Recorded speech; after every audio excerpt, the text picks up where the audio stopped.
یا ایھا الذین آمنوا لیبلونکم اللہ بشیء من الصید تنالہ ایدیکم ورماحکم لیعلم اللہ من یخافہ بالغیب،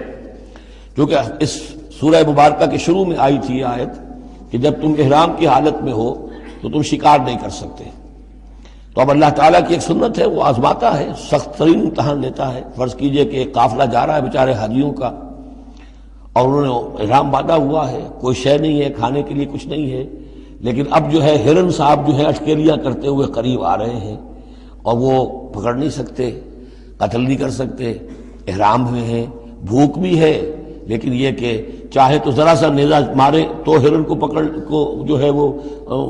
شکار کر لیں، یا ویسے ہی بھاگ کر پکڑ لیں، لیکن یہ کہ اس کی اب ان کو اجازت نہیں ہے. تو اللہ تعالیٰ ایسا کرتا تھا. فرمایا یا ایھا الذین آمنوا، اہل ایمان، لیبلونکم اللہ،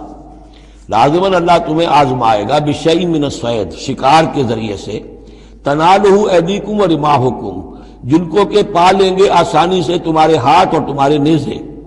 لیعلم اللہ من یخافہ بالغیب، تاکہ اللہ دیکھ لے کہ کون ہے وہ لوگ کہ جو غیب میں ہوتے ہوئے بھی اللہ سے ڈرتے رہتے ہیں.